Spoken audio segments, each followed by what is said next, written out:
안녕하세요. 오만사입니다. 저는 40 중반에 직장 다니고 있는 여자입니다. 남편에게는 남편의 큰형인 아주버니가 있고 누나 한 분과 둘째 형인 아주버니와 막내인 시누이가 있습니다. 남편이 남자 형제 중에서는 막내인 셈이죠. 홀 시어머니는 장남인 큰 아주버님이 모시고 살고 있었어요. 사실 아주버님과 형님이 시어머니를 모시고 산 지는 그리 오래되진 않았습니다. 한 5년 정도 되었을까요? 시어머니가 혼자 되셨어도 줄곧 살아오시던 집에서 혼자 사시다가 아주버님과 형님이 모시겠다고 하면서 기존에 사시던 집을 팔고 아주버님 댁으로 들어가 사시게 된 거였죠. 시어머니 연세도 꽤 되어서 혼자 사시게 둘 수는 없었어요. 누군가 옆에서 보살펴 드려야 할 때였죠. 그 역할을 장남인 아주버니가 나서서 모시겠다고 해서 참 다행한 일이었습니다. 그래서 시어머니가 사시던 집을 판 돈은 적은 돈이 아니었지만 장남인 아주버니가 시어머니를 모신다고 해서 아무도 여기에 대해서 불만을 한 사람은 없었어요. 시어머니도 장남인 아주버니가 알아서 쓰도록 하셨고요. 명절 때나 제사도 시어머니가 계시던 집에서 늘상 했었는데 이젠 아주버니 집에서 하게 된 것이니까요. 자연스럽게 시어머니가 계시는 아주머니 댁에서 가족 모임이 많아졌고 명절이나 제사 때문에라도 자주 가게 되었습니다. 아주버니는 시어머니를 모실 때만 해도 건물의 관리부서에서 일하고 계셨어요. 전에도 일반 회사에 다니셨다가 퇴직을 하고 그 일을 쭉 해오셨어요. 형님은 특정한 직업은 원래 없으셨고 자주 알바 형식으로 일을 한다고 들었습니다. 형님 나이들도 모두 다 결혼을 한 상태여서 두 분만 사시다가 시어머니를 모시게 된 거였죠. 그러던 어느 날에 제가 회사에서 일하고 있는데 막내 시누이한테서 전화가 왔습니다. 언니, 엄마가 심심해서 언니네 집으로 바람 좀 쐴 겸 해서 놀러 가고 싶으시다는데 비번이 어떻게 돼요? 제가 엄마 모시고 다니다가 들어가 쉬어도 되죠? 네, 그러세요. 흔쾌히 비번을 가르쳐 주었고 퇴근 후에 와서 보니 시어머니와 시누이가 그때까지 시어머니와 함께 있었어요. 우리 아들들은 학교에서 늦게 오니까 그동안 집은 비어 있었죠. 시어머니는 온 김에 손자들 얼굴도 좀 보고 주무시다가 가신다고 하셔서 그러시라고 했었는데 시누이가 조용히 제 손을 끌고 안방으로 가서 말을 하더군요. 올케 언니, 오빠 월급이 한 500 된다고 하지 않았어요? 그럼 때 왜요? 그럼 오빠랑 언니가 함께 버니까 넉넉하시겠네요. 무슨 말을 하려고 그러는지 남편 월급 얘기부터 나오는지 의아했었죠. 저기 언니, 사실은 큰오빠가 지금 다니던 그 경비를 그만뒀대요. 엄마가 그러는데 맨날 큰오빠가 돈을 못 벌고 집에만 있으니까 그렇게 큰올케가 눈치를 주고 그런가 봐요. 오빠 밥도 안 차려주고 엄마도 알아서 먹든 말든 하고요. 돈이 땅에서 솟냐 하늘에서 떨어지냐고 맨날 잔소리를 한다고 하네요. 무슨 말을 하려고 저러는지 막내 시누의 사설이 참 길더라고요. 그래서 큰올케가 큰오빠를 엄마 눈앞에다 두고 대놓고 구박하고 타박을 하는데 엄마가 힘들다고 하네요. 엄마도 오죽하면 돈에 쪼달리면 저러겠냐고 하시는데도 엄마도 바늘방석이래요. 없는 집에 자식 집에 눌러앉아 사는 꼴도 못하겠다고요. 언니도 알잖아요. 엄마가 얼마나 삼식 오빠를 이뻐하는지요. 그래서 말인데요. 그래도 형제들 중에선 언니 오빠가 제일 넉넉하게 사니까 엄마가 여기서 사시면 안 될까요? 네? 저희가 모시라고요? 아니 왜 잘 계신 어머니를 굳이 여기로 모시고 오라는 거예요? 언니, 우리 엄마가 사시면 얼마나 사시겠어요. 조금이라도 마음이 편한 곳에서 사시다가 가셔야죠. 엄마가 여기가 편하시대요. 언니와 오빠는 최소한 돈 걱정을 하지 않고 살잖아요. 생각지도 않은 말이라서 얼척이 없었어요. 연세도 있으셔서 수시로 병원에도 다녀하시고 식사하시는 거나 이런저런 것들도 옆에서 살뜰히 챙겨드려야 하는데 맞벌이 하는 입장에서 뭘 어쩌라는 소리인지 참 난감했습니다. 그래서 안 된다고 단호히 말했어요. 아가씨, 큰형님이 어머니를 이제껏 잘 모셔왔는데 아주버니가 실직을 했다고 해서 저희가 모시라는 것은 말이 안 돼요. 어머니가 아주버니와 잘 사시다가 불편하니까 저희한테 오시겠다고 하시는데 저희 집은 더 불편하죠. 그리고 저는 직장 다니랴 집안일에 여력도 없고 처음부터 자신이 없는 일에는 생각도 하지 않을래요. 라고 말해주고 일어서 버렸죠. 하지만 이미 오기 전부터 작정한 듯이 포기를 모르고 저에게 그러더군요. 올케 언니, 사실 큰언니랑 둘째 오빠네랑 얘기를 나눠줬어요. 엄마도 오빠와 언니네랑 함께 사는 것이 더 편하시다고 했어요. 제가 엄마 병원 갈 일 있으면 제가 모시고 다닐게요.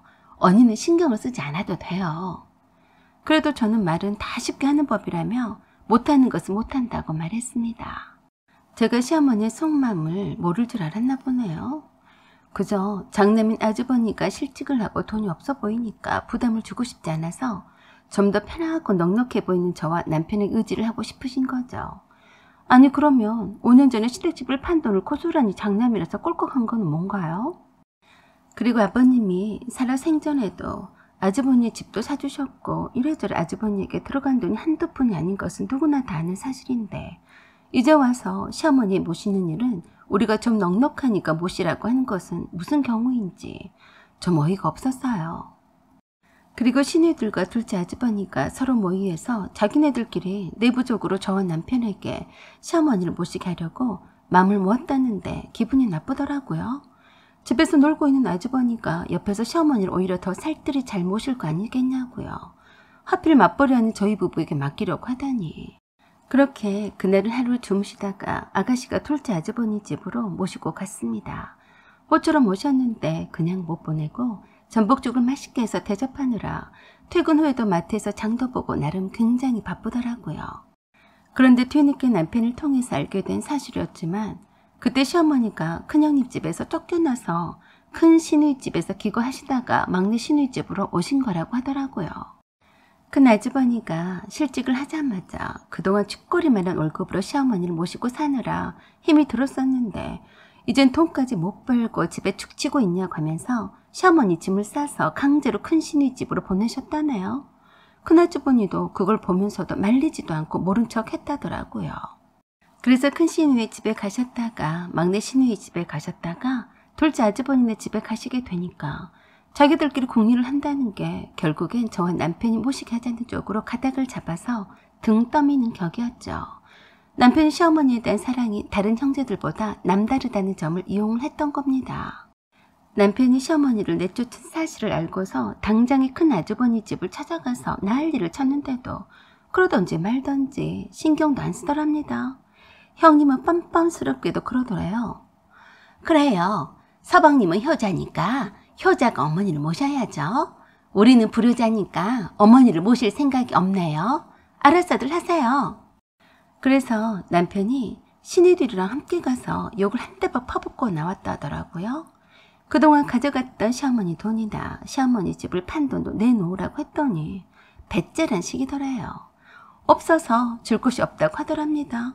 그동안 시어머니 집 판 돈을 노리고 모신다고 허우대 좋게 나서더니 돈빨이 다 빠지고 나니까 이젠 남몰라라 하는 거였죠. 시어머니한테서 더 빨아먹을 것은 없는 것 같고 더 우려낼 것도 없을 것 같으니까 버린 셈이었어요. 제가 생각해도 정말 화가 나더라고요. 남편은 시어머니가 마음 둘 데도 없이 자식들 집을 이리저리 옮겨다니며 사시는 것은 두고 볼 수가 없다고 했습니다. 둘째 아주버니와 둘째 형님은 불똥이 자기네들한테 튕길까 봐서 별 핑계를 다 대고 절대 시어머니를 모시고 살 수 없다고 치라를 떨었고 시누들과 합세해서 우리에게만 떠넘기더라고요. 그래서 남편이 제안을 했었죠. 거처는 시어머니가 원하는 자식집에서 사시되 병원비나 각종 생활비는 똑같이 나누어서 내는 것이 어떠냐는 말에 다들 찬성했습니다. 매달 시어머니를 모시는 생활비로 각각 10만 원씩을 모아서 제 계좌로 넣어주기로 했고 시어머니의 병원비 일체는 똑같이 나누는 것으로 합의를 봤습니다. 시어머니를 위한 가족계배 출납은 막내 시누이가 맡아서 하기로 했었는데 큰 아주버니와 큰형님도 저희네가 시어머니를 모시는 쪽으로 가닥이 잡히자 좋아라면서 그렇게 하자고 하더라고요. 그리고 혹시라도 시어머니가 병원에 가실 일이 있으시면 막내 시누이나 큰 시누이가 맡아서 모시고 가는 것으로 낙찰을 받습니다. 못된 큰아주버니와 큰형님은 속으로 좋아서 죽더라고요. 세상에 그런 얄미운 자식도 다 있을까 싶었네요. 자기 부모를 내쫓는 자식이 세상 천지 어디 있답니까? 남편은 제게 그러더라고요. 우리 엄마를 받아줘서 고마워. 지수 엄마가 우리 엄마를 받아주지 않았다면 내가 얼마나 힘들고 괴로웠을지 생각만 해도 끔찍한데 나도 장인 장모님한테 잘할게. 우리가 우리 할도리를 잘하고 부모님 공양을 잘하면 그게 다 덕을 쌓는 일이고 우리 자식들한테 그 복이 다 돌아갈 거야. 고마워. 저는 시어머니의 마지막을 책임져 드리는 일이라서 자신이 없는 일이었지만 이렇게 된 거 회피하지 않고 받아들이기로 했습니다. 다 똑같은 자식인데 누가 모시든 모셔야 하는데 나이 드신 분이 처량하게 자식들 집을 이리저리 왔다 갔다 하시게 하실 수는 없는 노릇이었으니까요. 그로부터 수개월이 지난 후에 시어머니가 저와 남편을 불러서 법무사 사무실로 가서 할 말이 있으시다면서 가자고 해서 의아했었는데 거기서 코에 간직한 것 같은 종이 한 장을 내미셨습니다. 다른 자식은 다 필요 없고 저희들에게 살아생전에 명의이전을 해주고 싶다고 하셨어요. 시어머니가 그동안 아무에게도 말하지 않았던 숨겨놓은 땅이라고 했습니다. 대대로 물려받은 땅에다가 돌아가셨던 아버님이 그동안 더 사 모으셨던 땅이라서 형제들에게 찢어져서 나누기를 원치 않으셨다고 하셨어요. 아버님의 뜻에 따라서 마지막에 효도하는 자식에게 물려주고 싶었다고 하셨습니다. 시어머니 끔찍 이벤트와도 같은 거였죠. 장남인 큰아주버니에게 논바치며 시어머니 집도 다 그냥 주셔서 아무것도 없으신 줄 알았는데 이런 반전이 있었다니 새삼 시어머니가 그래도 마음의 중심을 잡고 사셨구나 싶었습니다. 그런 시어머니께 참 감사를 드렸고 그 많은 땅을 저희가 넘겨받아서 다른 형제들한테 미안하기까지 하더라고요. 그래서 매달 받고 있는 시어머니를 위한 가족예비는 받지 않기로 했고 시어머니과는 일체 경비는 전적으로 저희가 다 부담하는 것으로 했더니 다들 놀라는 눈치였습니다. 그럼에도 불구하고 시어머니를 감히 내쫓았던 큰형님은 명절이나 제사를 저희 집에서 다 하는데도 한 번을 오지 않았습니다. 시어머니를 내쫓은 순간부터 자식이기를 거부한 거나 다름이 없었으니 오나 안 오나 신경 쓸 일은 아니었지만 명절 때나 제사 때 큰아주버니와 큰형님네 자식들이 오며 가며 뭘 보고 배우겠어요. 다들 생각이 있고 눈이 있는데 큰형님도 며느리와 자기 아들한테 딱 그만한 대접을 받게 되겠죠. 아무튼 시어머니는 남편에게 그 많은 금싸라기 땅을 명의이전을 해준 것을 일부러 드러내려고 하지 않으시다가 나중에 어떤 오해를 불러일으킬지 몰라서 직접 공개를 하셨어요. 시집 식구들이 다 모여있는데 앞에서 말씀하셨었죠. 나를 끝까지 위해주고 진심으로 대하는 자식한테 이 땅을 물려주겠다고 맘먹었었다. 장남이라도 부모를 헌시짝처럼 버리는 자식은 자식도 아니기 때문이야. 내가 이젠 얼마 살 날도 안 남아서 정신이 말짱할 때 미리 준 것이니까 이에 대해서 아무 말 말거라. 그러자 역시나 큰아주버니가 그 많은 땅을 숨겨놓고 남편한테만 줬다고 주제도 모르고 칠할 발광을 떨더라고요. 그래서 남편이 그랬습니다. 형 그 많던 아버지의 농가밭 그리고 엄마 집 판돈을 꿀꺽 했으면서 뭔 말이 많아. 엄마를 헌시짝처럼 내쫓은 사람은 형과 형수가 아니었어? 누굴 탓하냐고. 그러자 그건 맞는 말이라며 둘째 아주버니네와 시누이들이 이구동성으로 큰오빠는 입이 10개라도 할 말이 없으니까 아구리 닥치라고 삿대질을 했더니 혼자서 수팀 뿜뿜 하다가 박차고 나가버리더라고요. 자기 잘못을 아직도 깨닫지 못하다니 참 어머니도 기막힌 아들을 두셨더라고요. 그런데 더욱더 웃긴 건 큰형님이었어요. 그 많은 금싸라기 땅을 남편에게 넘겨줬다는 사실을 큰 아주버니에게서 듣고서 대판 큰 부부싸움이 났다고 하더라고요. 큰형님이 왜 그걸 멍청하게 서방님에게 뺏기고 자빠졌냐고 하고 아주버니는 시어머니를 왜 내쫓아서 그 많은 땅을 차지하지도 못하게 했냐고 하면서 서로 치고받고 난리도 아니었다고 했습니다. 그러면서 지금이라도 다른 숨겨놓은 땅이 있을지 모르니까 시어머니 앞에 가서 손발이 탈도록 빌라는 아주버니 말에 득달같이 시어머니에게 달려와서 잘못했다고 빌었습니다. 그러는 큰형님에게 시어머니가 그러셨어요.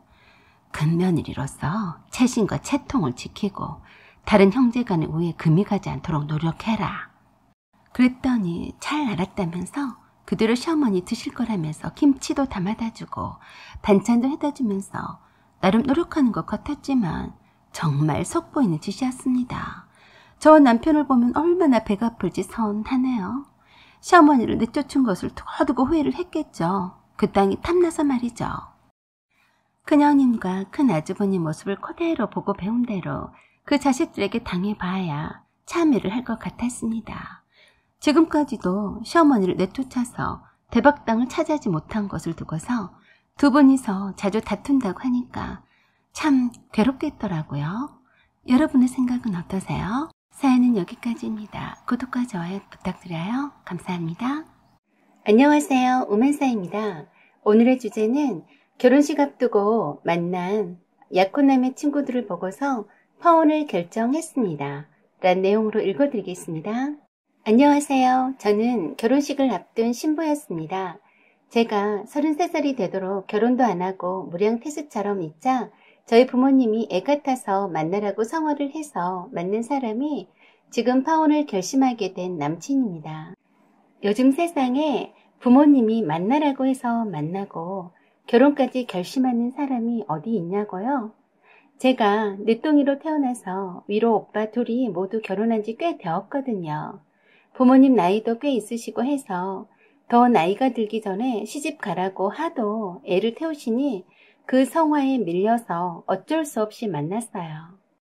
저의 절친 2명도 아직 미혼이라 꽁짝이 잘 맞아서 외롭지도 않았고 직장도 짱짱하고 부모님 집에서 편히 밥 얻어먹고 차곡차곡 적금 통장 불려가며 한창 재미나게 살고 있었죠. 그래서 별로 결혼 생각은 하지 않고 살았습니다. 결혼한 회사 언니들 보면 아웅다웅하고 사는 게 별로 좋아 보이진 않더라고요. 그런데 저희 부모님은 제가 무슨 짐짝인 것 마냥 빨리 결혼을 보내버리고 싶어 하셨습니다. 사실 전 혼자 어떻게 잘 살아볼까 하는 생각 중이었습니다.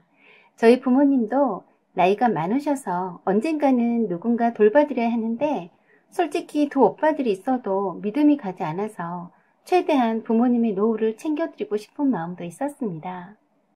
그렇지만 어떡합니까? 제가 시집 가는 게 소원이라는데 노력은 해봐야죠. 사실 그동안 부모님 지인들을 통해서 소개팅을 여러 번 받았습니다. 기본적으로 조건들은 다 좋았어요. 그 중에 만난 사람 중에 한 명이 지금의 남친이었습니다. 남친은 나이가 저보다 1살이 어렸는데 사형제 중에 막내였어요. 한 6개월 정도 가까이 사귀다가 자연스럽게 결혼말이 오고 갔습니다. 이미 양가 부모님께서는 결혼을 서두르는 터라서 결혼은 생각보다 빨리 진행이 되는 듯 했습니다.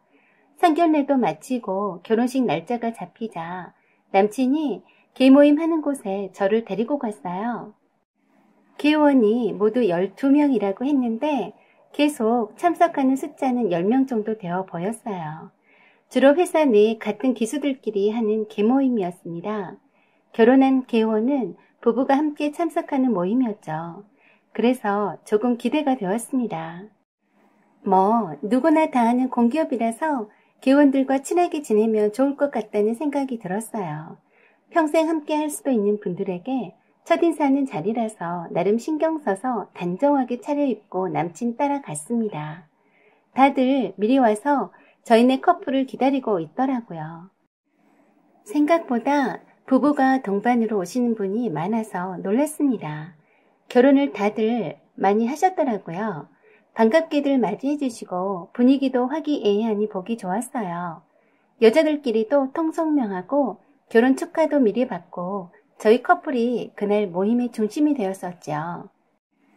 식사를 마치고 2차를 호프집으로 이동했어요. 2차부터가 이 계모임의 시작이라고 하더라고요. 거기에 총무인 듯한 분이 오늘의 주인공이라면서 절대 빠지지 말고 끝까지 가셔야 한다고 강조하셨습니다.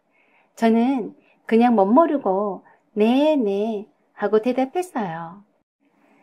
그러자 남친은 오늘은 처음 인사하는 거니까 봐달라고 계원분들에게 말을 해서 도대체 몇 차까지 가길래 그러나 하고 옆에 있는 계원의 와이프 한 분께 물어봤습니다.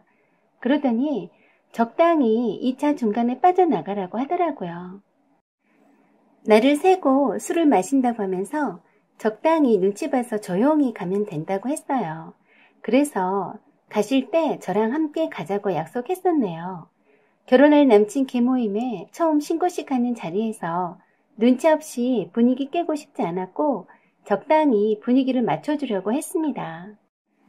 저희 커플을 가운데 앉혀두고 어떻게 만났는지, 학교는 어디 나왔는지, 결혼은 정말 하는 것 맞냐고 등등 농담 섞여가며 재미나게 질문들을 해주고 받느라 시간 가는 줄 몰랐습니다. 어느새 소맥이 2바퀴 돌았는지 술에 약한 남친은 얼큰 취해 있는 듯 했어요. 남친은 맥주 500cc 반잔만 마셔도 취해서 쓰러져 자는 사람인데도 그걸 알면서도 개원 친구분들이 결혼 앞두고 축하주는 마셔야 한다면서 자꾸 권해서 소맥을 컵 2잔이나 마시게 하더라고요. 그래서 남친이 꽤 걱정이 되었었죠. 저는 원체 술에 강해서 웬만해선 잘 취하지 않습니다. 그쯤 되자 돌아다 보니 함께 분위기 봐서 빠져나가자던 개원 와이프분은 어느새 이미 가고 없었어요. 대충 남자들끼리 술 마시라 하고 가는 분위기 같았습니다. 그래서 남친이 술이 약해서 이만 함께 가봐야겠다고 말하고 일어날 참인데 총무란 분이랑 해서 모두들 극구 안 된다며 오늘 누구를 위한 자리인데 주인공이 벌써 빠지자며 안고 없는 찐빵꼴이라면서 분위기 망치지 말고 끝까지 가두셔야 한다고 손사래를 치더라고요. 남친은 이미 술에 취해 있는 것 같아서 놔두고 혼자 일어나기도 참 애매했습니다. 에라 모르겠다 하고 일단 가는 데까지 가보자는 심산으로 있다가 적당한 때를 봐서 남친을 데리고 가야겠다는 생각만 들었네요. 그래서 계속해서 부어라 마셔라 하는 분위기 속에서도 마시는 척하면서 몰래 술을 다른 잔에 버려가며 버텼습니다. 그러더니 기원 중에 한 분이 농담도 섞어가며 분위기를 주도해 가는 듯 했는데 갑자기 저한테 남친이 결혼할 여자라며 신고한 게 이번이 3번째라고 하더군요. 그러면서 첫 번째와 2번째 분은 나이도 어리고 정말 이뻤는데 왜 3번째 분은 영 아니라며 남친에게 그동안 솔로로 오랫동안 있더니 여자 보는 눈이 떨어졌는 것 아니냐고 웃으면서 말했습니다. 저는 그 말을 들은 순간 놀랐어요. 계모임에 처음 인사로 온 결혼할 친구 약혼녀한테 할 소리가 아니지 않나요? 아무리 술이 거나해져서 우스갯소리 한다 쳐도 조금 불쾌하더군요. 그러면서 남친의 연애사를 물어보지도 않았는데 리얼하게 늘어놓는데 거기에 있는 개원들이 하하 웃으면서 맞장구 쳐주면서 제가 남친 만나기 전에 남자를 몇 번 만나느냐, 어느 성까지 갔었느냐는 등 아주 디테일하게 취조하듯이 질문을 해대는 거였어요.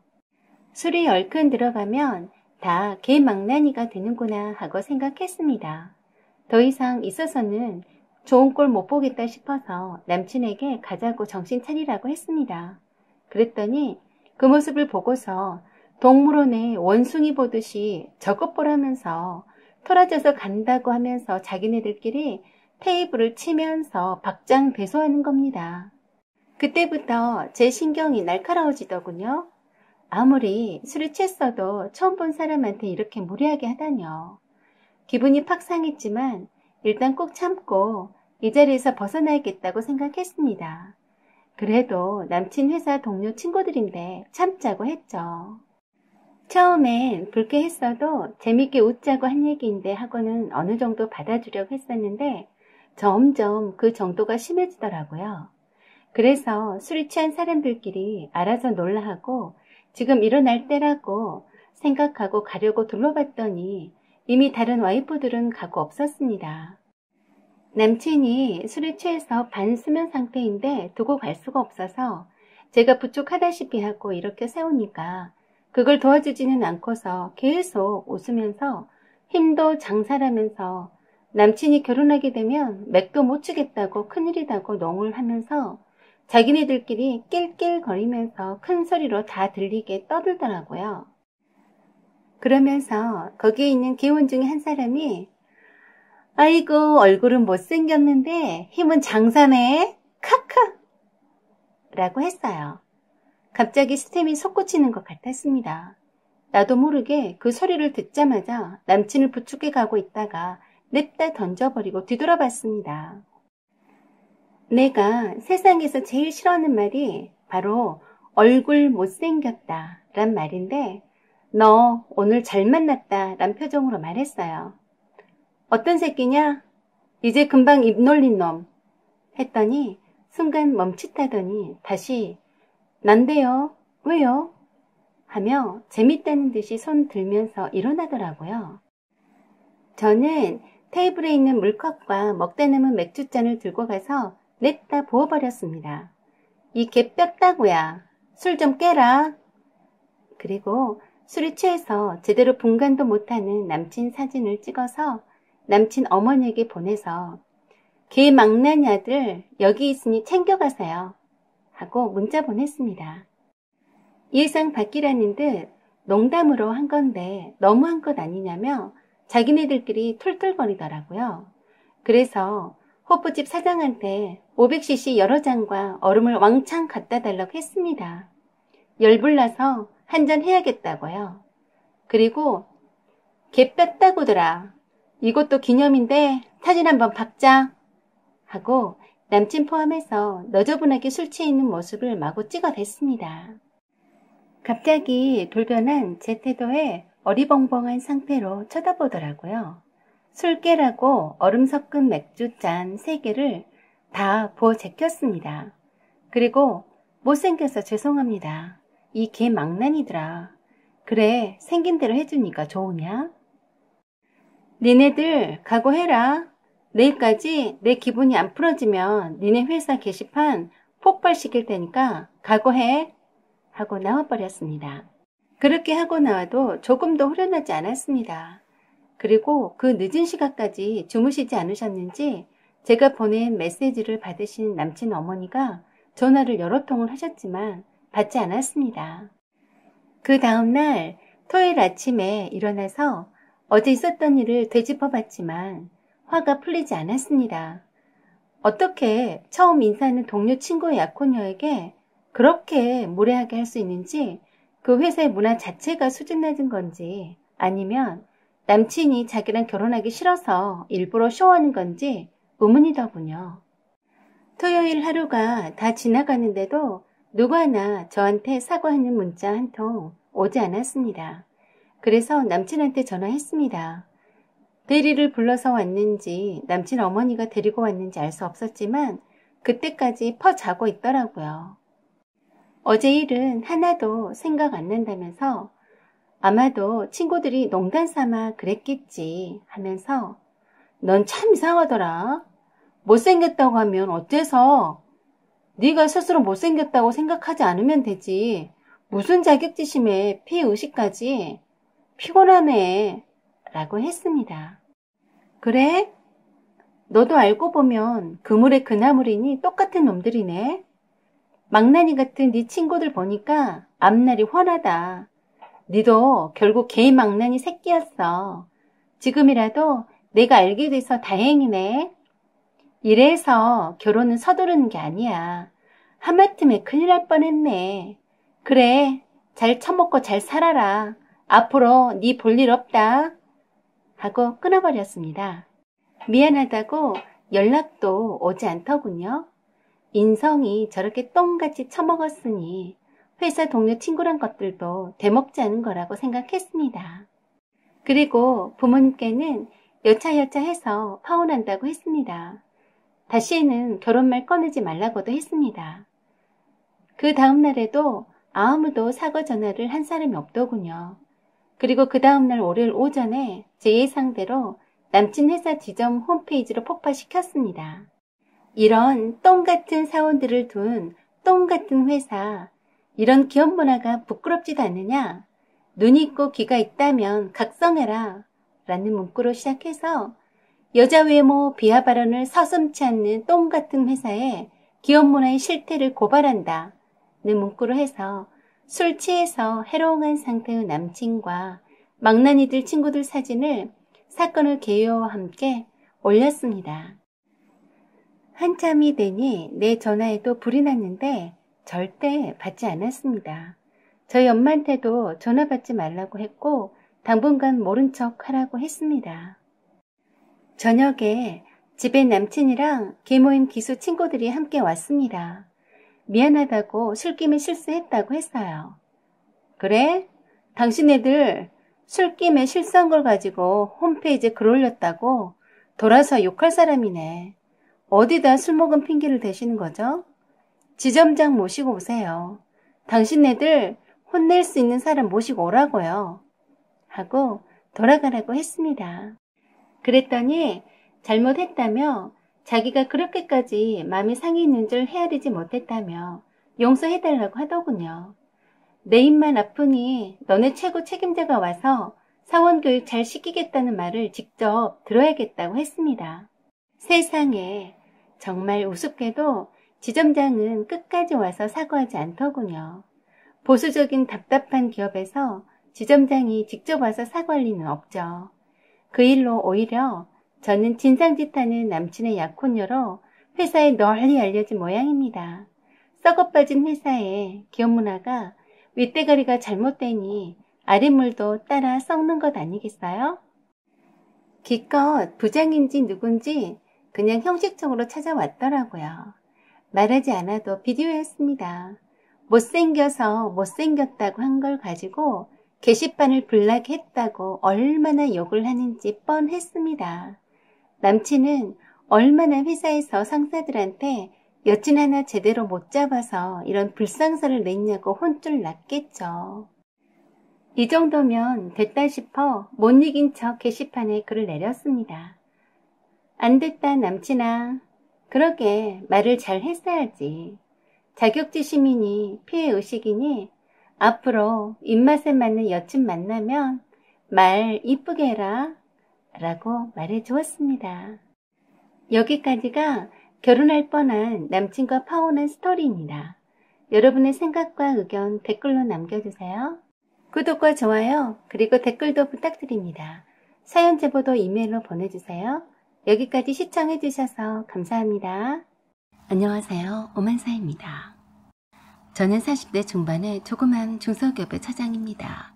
그동안 20평대 아파트에서 4식구가 비좁게 살아오다가 47평형의 아파트로 이사를 갔습니다. 아들만 둘인 저에게는 아들들에게 각각의 방을 줄 수 있어서 참 감격스럽더군요. 물론 상당한 은행빚을 본 덕에 살 수 있었지만 일단 삶의 질이 달라지는 것 같아서 매우 만족스럽고 뿌듯했습니다. 남편과 제가 서로 맞벌이를 하면서 열심히 살아온 보람이라고 생각했어요. 기존에 있던 대부분의 살림살이는 오래되고 낡아서 버리게 되었고 새로 다 장만하느라 돈도 꽤나 많이 들었습니다.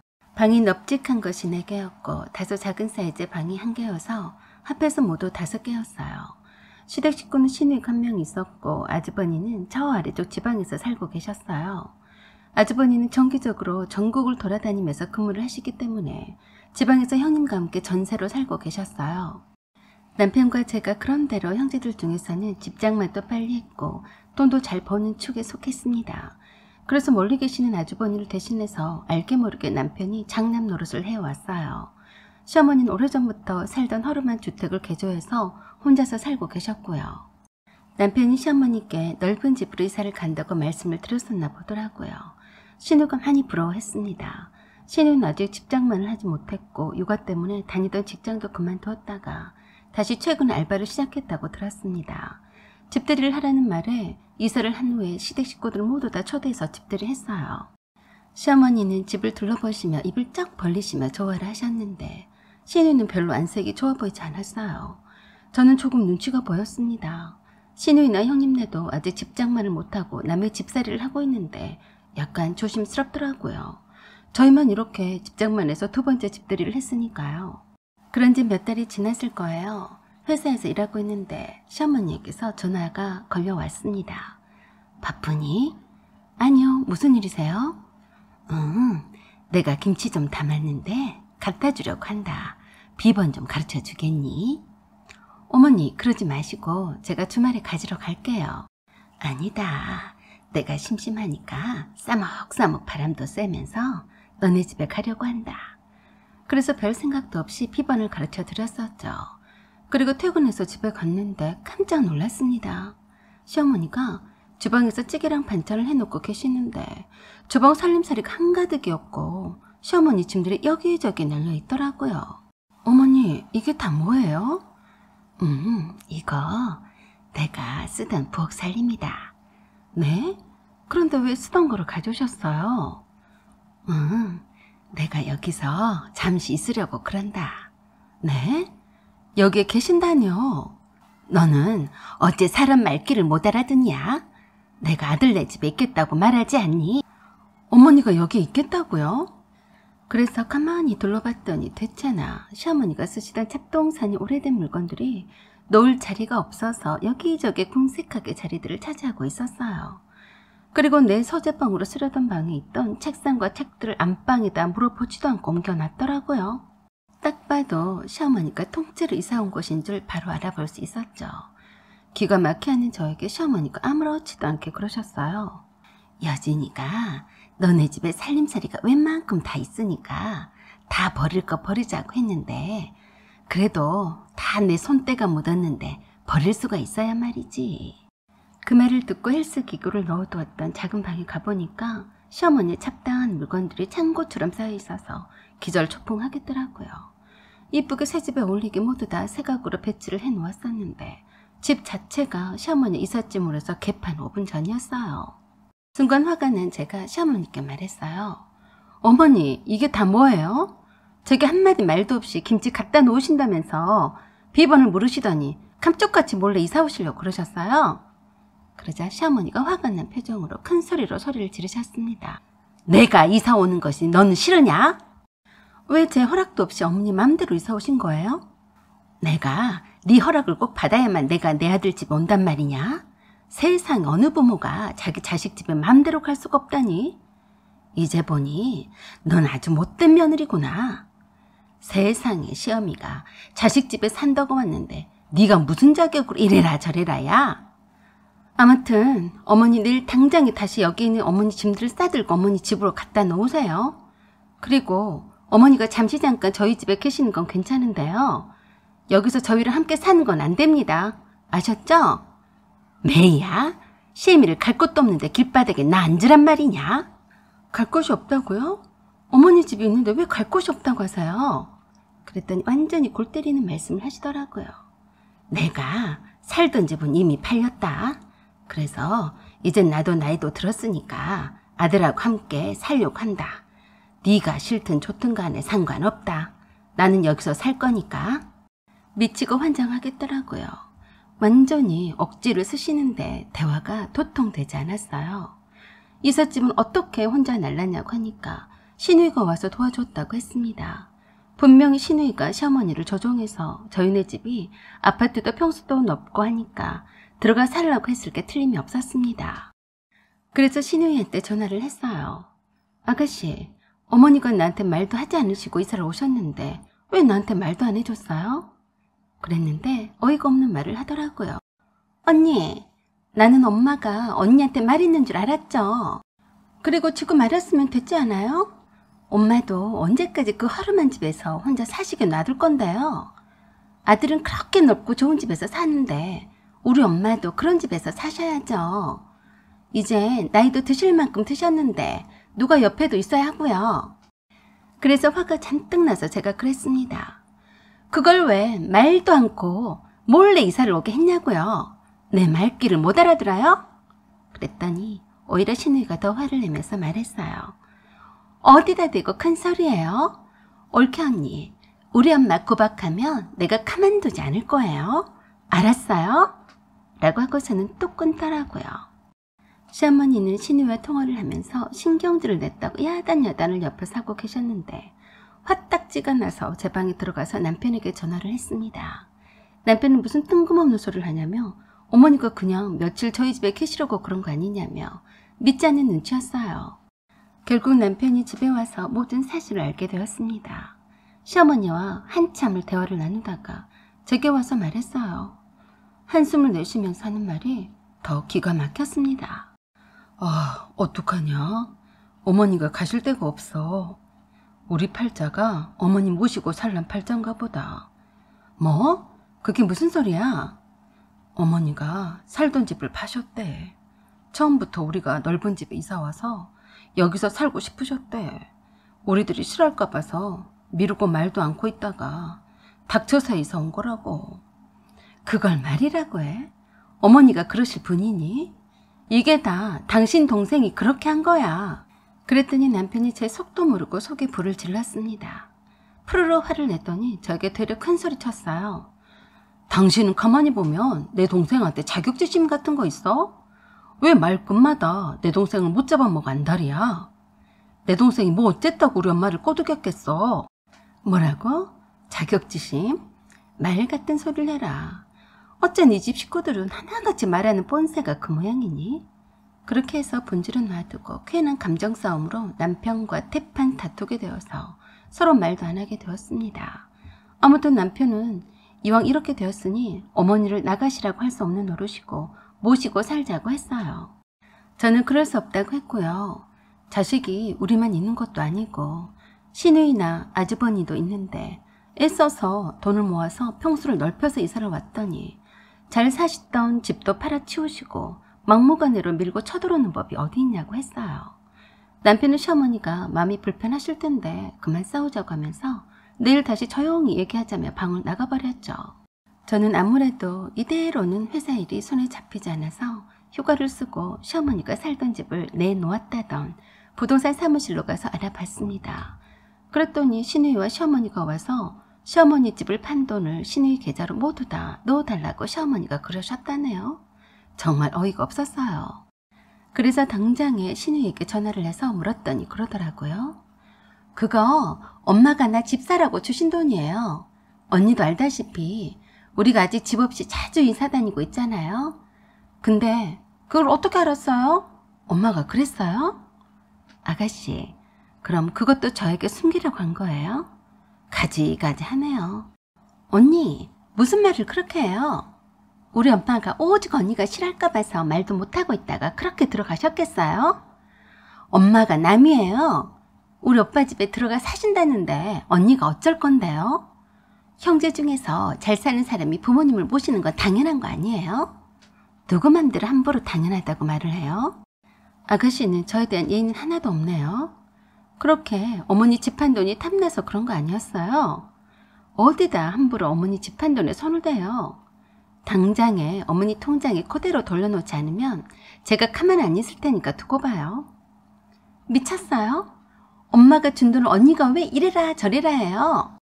그래서 저는 결단을 내렸어요.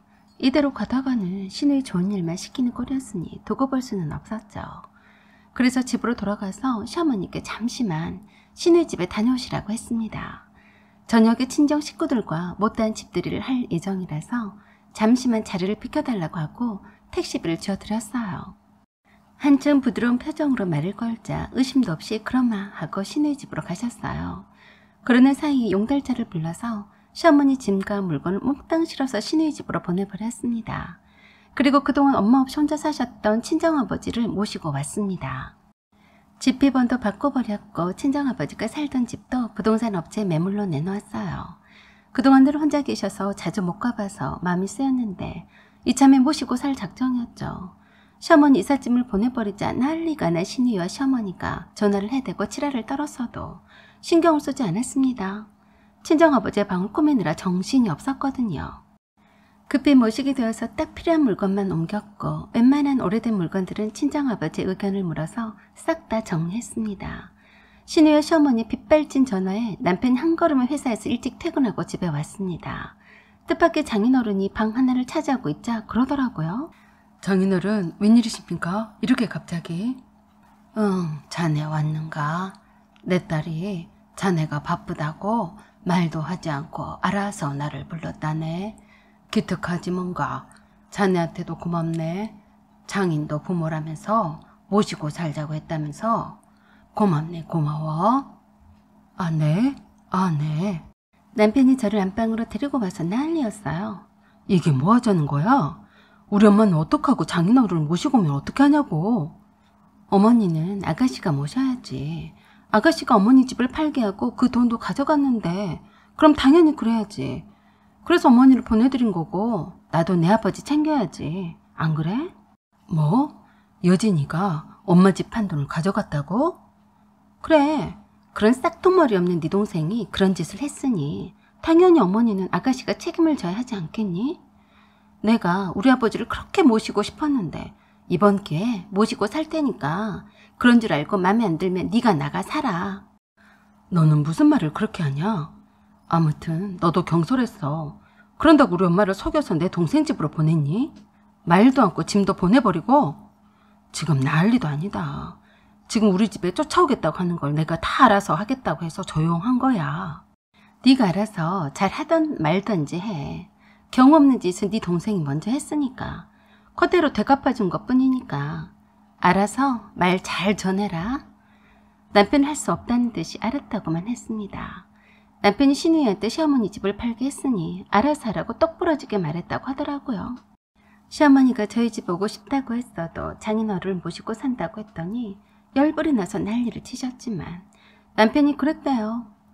어머니 죄송해요. 그러게 처음부터 솔직하게 말하고 들어와 사신다고 하시지 그러셨어요. 장인어른도 제 부모님이나 마찬가지인데 모셔야죠. 넓은 아파트로 이사를 갔다는 이유 하나만으로 은근슬쩍 시어머니를 떠넘기고 시어머니 집 한 돈으로 집장만을 하려고 했던 신우이는 시어머니를 모시고 살게 되었습니다. 딸 집장만 해주는데 보태주고 함께 사는 것도 나쁘지 않다고 보는데 어째서 신우이는 울상이더라고요. 사연은 여기까지입니다. 구독과 좋아요 부탁드려요. 감사합니다.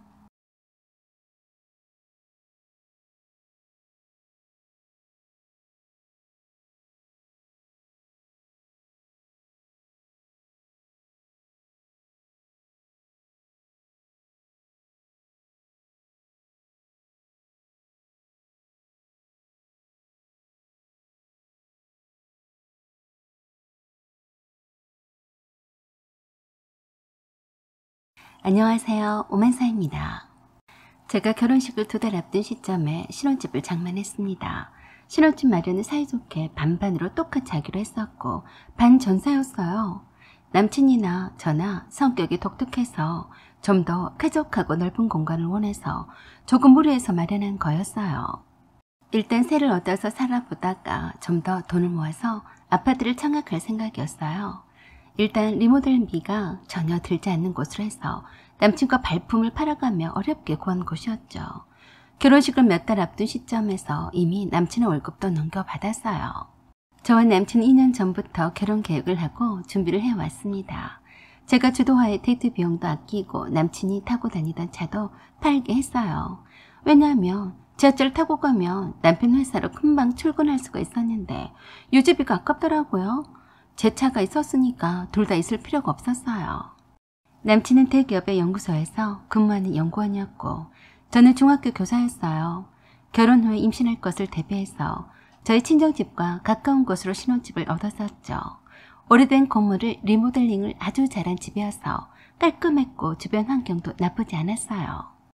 마당이 없는 단점이 있긴 했지만 올 리모델링이 잘 된 건물에 아래 위층을 통째로 쓸 수가 있다는 점에서 참 마음에 들었습니다. 아래층은 별도로 새를 놓아도 될 만큼 독립적인 공간이었지만 원룸 형식이었고 방이 하나가 있어서 거실이 넓었기 때문에 거실 겸 다이닝룸으로 사용하기 딱 좋았어요. 거기에다가 옵션으로 냉장고와 빨래 건조기까지 새 것으로 있어서 신혼살림을 따로 장만하지 않아서 좋더라고요. 그리고 수납 공간도 잘 되어 있었고 심플한 공간을 원하는 저와 남친의 스타일과 딱 맞는 집이었어요. 2층은 방이 2개였고 역시나 주방과 욕실은 별도로 있었어요. 남친이나 저나 잠깐 신혼집으로 살기는 취향 저격이란 생각에 무척 마음에 들어 했어요. 신혼집을 드디어 얻었다는 소식에 양가 부모님과 식구들이 다 구경하고 갔습니다. 일단 결혼식 날짜를 잡아놓고서 제가 결혼을 해서 살 집이라고 생각하니까 친정집에서 하루라도 빨리 나와서 살고 싶었어요. 그래서 매일 남친과 퇴근 후에 저희 신혼집에 와서 데이트도 하고 저녁밥도 대충 해먹고 결혼식 준비를 의논을 하고 각자 집으로 왔었죠. 그날도 남친과 함께 신혼집에 있는데 시어머니와 아주버니와 형님이 온다고 연락이 왔어요. 시어머니와 아주버니와 형님이 저희 집을 구경하고 가신 걸로 아는데 또 오신다고 해서 의아했었죠. 시어머니는 1층으로 들어오시자마자 그러셨어요.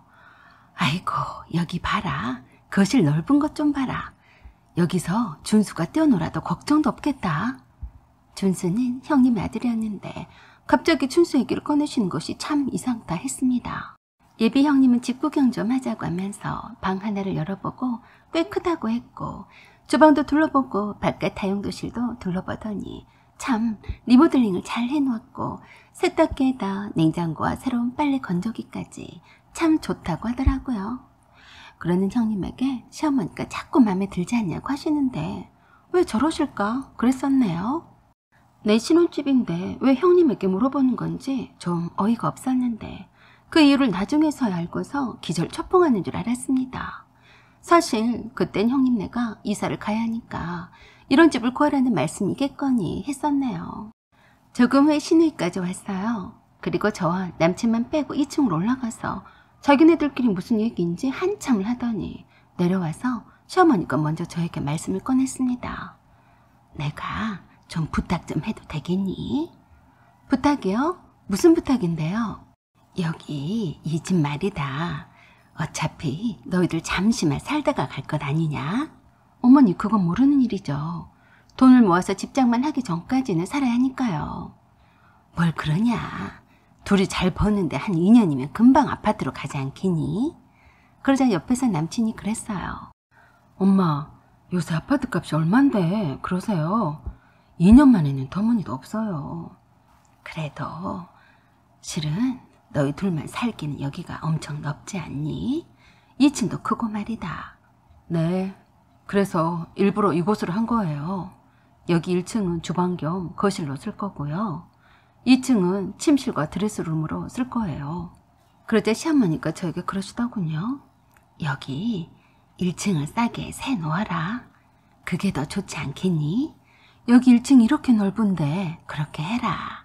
아니요, 그럴 생각이 전혀 없어요. 물론 출입문도 따로 있어서 문 하나만 걸어 잠그면 서로 독립적인 공간이 되긴 하지만 전혀 그러고 싶지 않아요. 그랬더니 시누이와 시어머니가 저에게 키인후에 할 말이 있다면서 방으로 데리고 들어왔어요. 왜 그러세요? 어머니? 그랬더니 시누이가 먼저 말을 꺼냈습니다. 언니, 혹시라도 섭섭하게 생각하지 말고 곰곰이 생각 좀 해줘. 무슨 말인데요? 사실 우리 큰오빠가 12평짜리 주공 임대해서 살잖아. 큰오빠가 하는 일마다 잘 안 풀려서 돈도 잘 못 벌고 큰올케 혼자서 번 돈으로 살고 있는 것 같아. 우리 엄마 아빠도 여유가 좀 있으면 장남이라서 도와주면 좋겠는데 그럴 형편도 못 되고, 그래서 말인데 준수도 이젠 커서 그 집이 많이 불편한가 봐. 작은 오빠 언니가 그래도 둘이 더 나은 형편이니까 언니가 좀 이해하고 여기 1층에 와서 큰올케 내가 와서 살게 해주면 안 될까? 그러자 바로 시어머니가 그러셨어요. 네가 이제 막 결혼할 새댁인 줄은 안다만 사정이 딱해서 말이다. 여기는 거실도 넓으니까 숨통도 트이지 않겠니? 저는 제가 잘못 들었나 싶어서 눈만 끔뻑끔뻑 했는데 다시 들어도 내 신혼집을 두 동강을 내서 아주버니 집을 주라는 말이었어요. 어머니, 그렇게는 못해요. 그럴 거였으면 이 집을 얻지도 않았을 거고요. 어떻게 형님네랑 한 지붕 아래에서 살라고 하세요. 죄송해요. 공짜로 달라는 게 아니다. 그냥 내일 당장이라도 들어와서 살면 오죽 좋으냐? 너네들 둘이가 살기는 너무 넓지 않니? 어머니, 넓고 좋은 것은 생각하기 나름이에요. 어떻게 제가 형님한테 월세를 받아가면서 한 집에서 살겠어요. 그렇게는 못하니까 더 이상 말씀하지 마세요. 하지만 예비 시어머니는 한사코 제 두 손을 붙잡고 놓아주지 않으시면서 제가 한 번만 꼭 참고 사정 좀 봐달라고 하셨어요. 어차피 둘 다 회사에 출근을 하면 낮에는 텅 비고 저녁에만 있을 텐데 아깝다면서 1층을 아주버니 식구들이 살게끔 해달라고 그러시더라고요. 그래서 제가 말씀을 드렸어요. 어머니, 여기는 제 신혼집이에요. 형님네는 여기와 비슷한 곳을 따로 찾아보셔서 얻으시면 되는 거고요. 안 되는 건 안 되는 거니까 그만 좀 말씀하세요. 그러자 시어머니가 화를 내셨어요. 너는 이 시애미가 조심스럽게 말을 하는데 그렇게 쉽게도 거절하는 거냐? 누가 공짜로 들어와 살겠대? 월세를 낸다고 하지라니? 그래서 어이가 없어서 다시 입 아프게 반복해서 말씀을 드렸네요. 어머니, 돈 문제가 아니에요. 여긴 오빠와 제가 처음으로 함께 사는 집이라고요. 어느 누구에게도 이 공간을 내주고 싶은 마음이 없어요. 이젠 그만하세요. 참 기가 막힌 게 월세를 낸다고 했는데 뻔히 사정을 보니까 형님이 혼자서 번 돈으로 먹고 사는 처지인 것 같은데 막말로 형편 어려워서 못 준다고 하면 어쩔 거며 또 그게 말이 되냐고요. 형제지간에 월세를 받는다는 것도 껄끄럽고 맨날 준수를 돌봐주러 시어머니가 들락거리실 텐데 그 꼴은 또 어떻게 보겠냐고요. 이렇게 생각해봐도 저렇게 생각해봐도 안 될 말이었어요. 저는 더 이상 할 말이 없다고 하면서 일어나려는데 신우이가 저에게 신경질을 내더라고요. 언니, 신혼집 운운해서 하는 말인데요. 출입구도 막아놓으면 따로 독립적인데 무슨 상관이에요? 언니와 작은 오빠는 둘이 살면서 2층을 넉넉히 쓰는데 우리 큰오빠는 새 식구면서도 방 한 개짜리에 살아보겠다고 이렇게 사정하는데 너무하는 거 아니에요? 이렇게 좋은 집을 구하기가 어려우니까 그러는 거 아니냐고요. 아가씨, 그것을 왜 제 탓을 하세요? 저랑 오빠랑 얼마나 발품 팔아가며 보러 다녔는 줄 알아요? 아가씨가 집을 보러 다녀봤어요? 보러 다니지도 않았으면서 있네 없네 해요. 아무튼 나한테 더 이상 그런 말 하지 말아요. 라고 말하고 제가 거실로 나와버렸어요. 거실에서는 남친이 남친의 형한테서 대쪽 말을 들었는지 제 눈치를 먼저 살폈어요. 저야 뻔한 거 아니겠어요? 엄청 화나고 굳은 표정을 감출 수가 없었습니다. 저는 그대로 집에 간다고 하고 나왔는데 남친이 따라 나와서 미안하다고 했어요. 조금 쪽이 팔리고 그랬는지 궁색한 변명을 늘어놓았습니다. 아마도 우리 엄마가 1층이 독립된 공간이고 출입구도 따로 있어서 신혼집은 2층으로도 충분하다고 생각하신 것 같아. 월세를 저렴하게 받고 형네가 들어와 살면 좋겠다고 생각하신 것 같은데 나도 반대야. 내가 말씀을 잘 드려볼게. 그래서 그러라고 했어요. 저희 둘 다 싫다고 하는데 뭐 어쩌겠냐라는 생각을 했습니다. 그리고 다음 날에 남친과 혼수 가구를 둘러보고 저희 신혼집에 왔더니 1층에 불이 켜져 있더라고요. 준수가 뛰어다니는 소리도 들렸고 큰 짐이라도 들어온 것처럼 포장지가 출입구 쪽에 쌓여 있었어요. 그래도 설마 했었죠. 남친도 놀라서 1층 문을 열었더니 깜짝 놀랐어요. 아주버니와 형님이 이사를 와 있더라고요. 짜장면을 배달시켰다면서 늦은 저녁을 먹고 있다고 하는데 아주 천연덕스럽더라고요.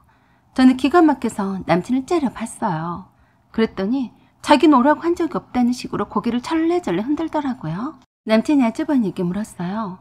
형, 여기로 이사 오면 어떡해? 그랬더니 아주버니와 형님이 어이가 없다는 표정으로 말을 했습니다.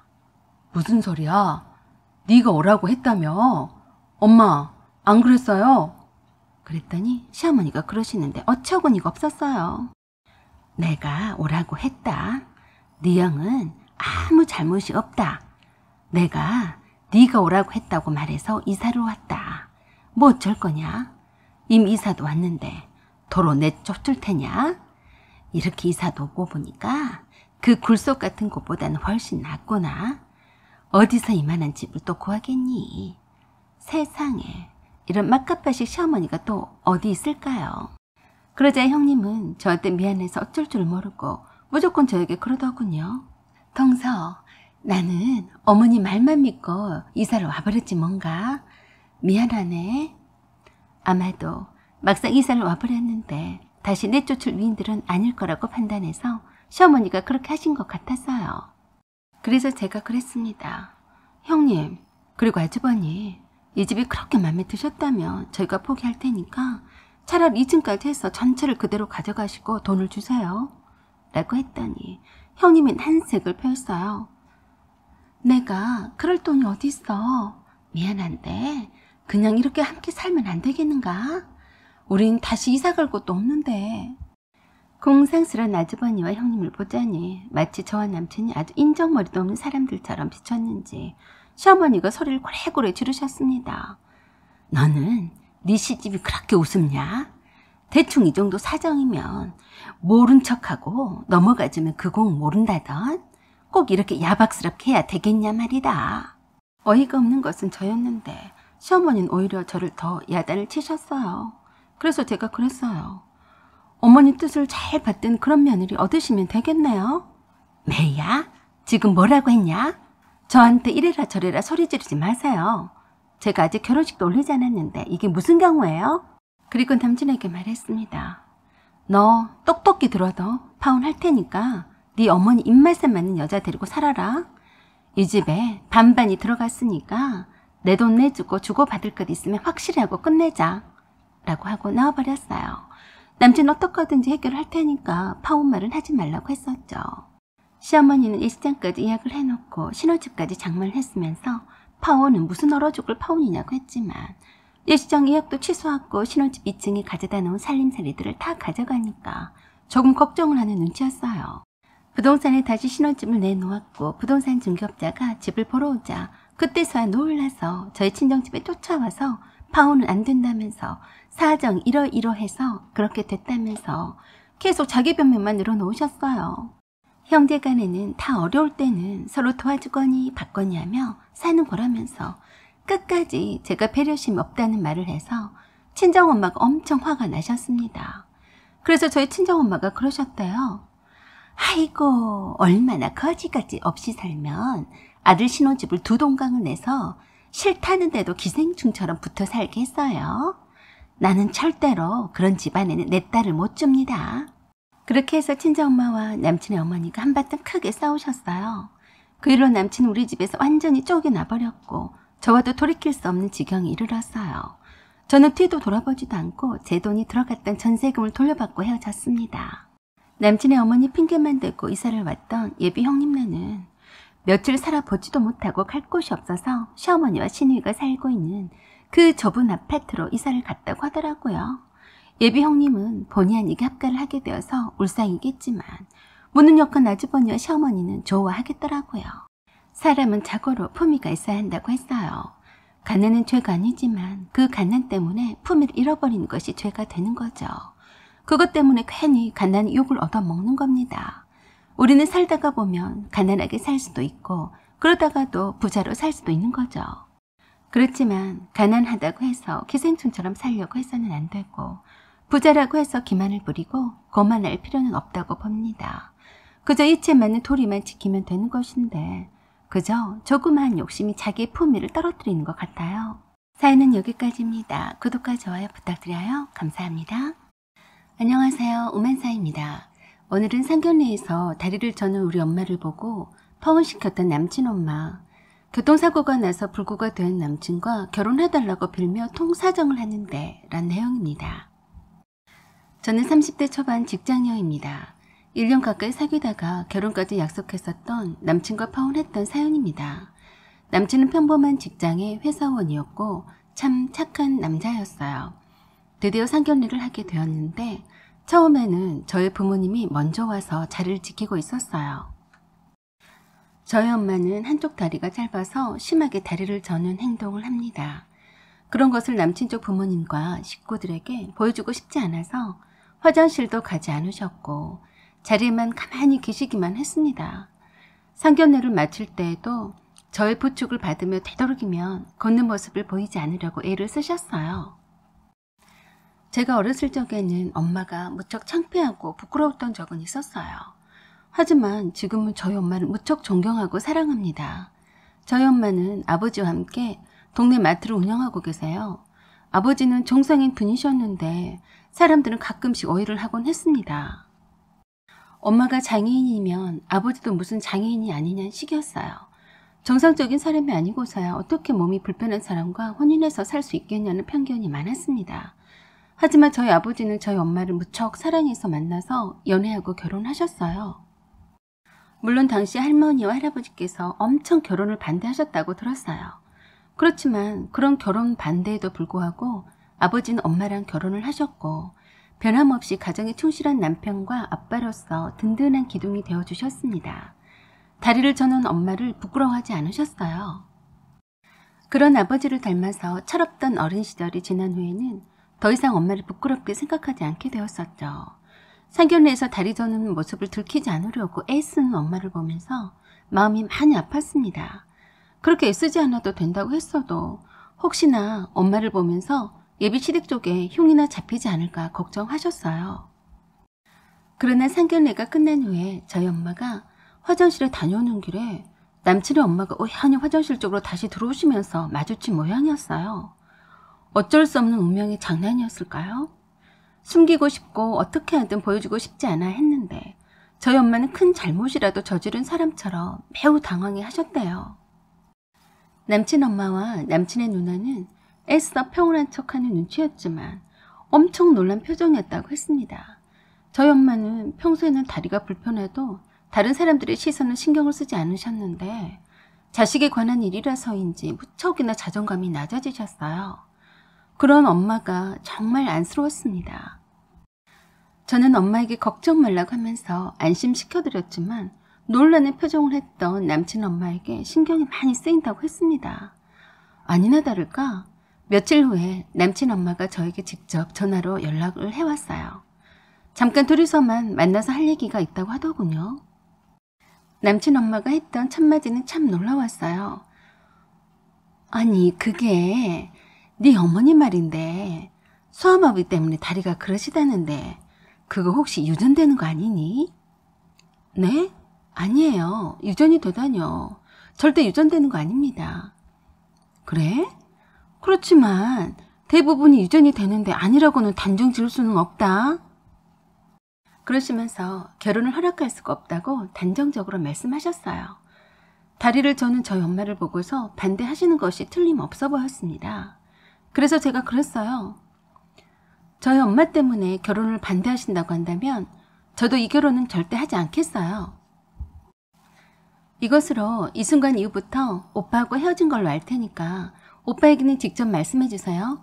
라고 하고서는 곧바로 자리에서 일어나서 나와버렸습니다. 그리고 정말로 오빠의 톡도 차단하고 연락도 받지 않았어요. 왠지 모를 남친 엄마에 대한 분노가 남친에게도 향하더군요. 남친에게도 정이 뚝 떨어지는 느낌이었어요.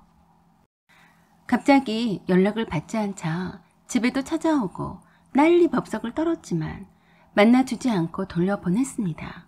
남친이 저희 부모님께로 찾아와서 대충 남친 어머니가 결혼을 반대하신다는 걸 아시게 되었어요. 행여라도 엄마 때문에 결혼을 반대하는 것을 알게 될까봐 두려웠지만 엄마도 눈치를 채셨는지 많이 우셨어요. 그래서 더더욱 눈치 없이 자꾸 찾아오는 남친이 미웠습니다. 그래서 모진 말로 남친이 다시는 찾아오지 못하게 해버렸어요. 그런 후 2달쯤 지났을 무렵에 남친 엄마가 저에게 연락을 해왔습니다. 제가 전화를 받지 않자 꼭 한 번만 만나달라고 메시지가 여러 차례 왔어요. 제가 끝까지 답을 하지 않자 집에까지 저를 찾아왔습니다. 그리고 다짜고짜로 부탁을 했어요. 남친을 다시 한 번만 만나달라고 했습니다. 지금 교통사고를 당해서 병원에서 사경을 헤매고 있는데 계속 제 이름을 부른다고 하더라고요. 막상 교통사고를 당해서 위독하다는 말에 마음이 좋지 않았습니다. 그렇지만 그게 뭐 어쨌다고. 이미 헤어진 마당에 가고 싶지는 않았어요. 그러자 남친 엄마가 저에게 빌기까지 했어요. 서희야, 부탁한다. 내 아들에게 한 번만 가서 옆에 있어줘. 네가 있으면 빨리 깨어날지도 모르는데. 사실 저는 이렇게까지 빌면서 아들의 생사가 왔다 갔다 하는 남친 엄마의 부탁을 거절할 수는 없었습니다. 그리고 이미 헤어진 남친이었지만 막상 걱정이 되기도 했습니다. 그래서 중환자실에 누워있는 남친을 찾아갔어요. 얼마나 크게 다쳤는지 온몸이 붕대로 휘감겨 있었고 다리도 기붓을 한 상태여서 겁이 덜컥 나더라고요. 그런 남친의 손을 남친 엄마가 제 손과 마주 잡게 하고서는 그러시더라고요. 준서가, 서희가 왔다. 어서 눈을 떠보렴. 남친 어머니는 강제로 제 손을 가져다가 남친의 손에 쥐어주며 그러셨어요. 서희야, 네가 준석이 좀 살려다오. 준석이가 한 번씩 네 이름을 부르는데 네가 옆에서 간호해주면 준석이가 눈을 뜰 수도 있지 않겠니? 그러면서 어서 준석이에게 말을 건네보라고 재촉했습니다. 장애인 엄마를 둔 것 때문에 파혼시켰던 남친 엄마가 맞는지 의심스럽더군요. 남친이 깨어나지 않아서 지푸라기라도 잡고 싶은 부모 마음이라고 생각했어요. 하지만 저에게 매일처럼 와서 병간호 하라는 것은 너무 억지 같았습니다. 그래서 그 뒤로는 병원을 찾지는 않았어요. 그랬더니 계속 병원에 와달라고 계속 부탁을 했어요. 아니, 거의 강요하다시피 했습니다. 그렇지만 저는 더 이상 병원에 가지 않았어요. 그러던 중에 남친이 깨어났다는 연락이 왔고 한쪽 다리가 불구라고 하더라고요. 참 안 됐다는 생각이 들었지만 저는 병원에 계속 가지 않았습니다. 그랬더니 남친 어머니가 저에게 또 찾아와서 무릎 꿇고 사정했습니다. 네 엄마 때문에 파혼시킨 거 정말 잘못했다. 나를 좀 용서해주면 안 되겠니? 우리 아들이 다리가 불구가 되어서 완전 살 의욕을 잃었어. 너밖에 없다. 너만이 내 아들을 살릴 수가 있어. 부탁하마. 내 아들과 결혼해주면 안 되겠니? 그리고 부모님이 운영하시는 마트까지 찾아가서 무릎 꿇고 저와 결혼시키게 해달라고 빌었습니다. 천성이 착하신 저희 부모님은 따뜻한 위로를 건넸지만 어디까지나 결혼은 저에게 전적으로 맡기신다고 하셨어요. 하지만 저는 이미 파혼을 결심할 때에 남친을 마음속에서 저 밖으로 떠나보낸 뒤였습니다. 남친의 어머니가 아무리 사정을 하고 파혼시켰던 것에 대해서 용서를 빈다고 할지라도 자기 아들이 불구가 되고 제가 없으면 안 될 것 같은 상황이 파악이 되어서야 결혼을 허락한다는 것을 보면 또 언제든지 상황이 바뀌면 결혼을 반대할 수도 있겠다 싶었습니다. 남친은 남친 어머니의 결혼 반대로 파혼된 것에 대해서 심한 불만과 우울감에 빠져 있었다고 하더군요. 아무리 남친 엄마가 결혼을 반대한다고 했어도 그리 쉽게 파혼 결정을 한 저에게도 엄청 실망했다고도 했습니다. 남친 엄마와의 사이도 나빠져서 함께 살던 집에서 독립해서 나와서 사는 지 얼마 안 되었을 때에 남친 어머니가 보다 못해서 남친을 찾아갔었는데 크게 싸우고 집을 바로 나와서 운전을 하다가 고속도로에서 가드레일에 부딪혀서 사고를 당했다고 했습니다. 참 안타까운 일이지만 그렇다고 해서 동정과 연민으로 파혼했던 것을 되돌릴 수는 없었습니다. 그래서 무릎을 꿇어가며 사정을 하면서 자기 아들과 결혼해달라는 남친 어머니에게 말했어요. 저희 엄마가 장애인이라서 결혼을 반대하셨는데 어떻게 불구가 된 장애인 아들과 결혼해달라고 생떼를 쓰시는지 이해할 수가 없네요. 저희 엄마가 장애인인 것은 안 되고 자기 아들은 장애인이어도 결혼을 허락한다고요? 장애인이어도 좋다는 신부감 찾아보세요. 그러자 남친 어머니는 끝까지 자기 아들을 이렇게 불쌍하게 버릴 거냐고 하더군요. 그래서 제가 그랬어요.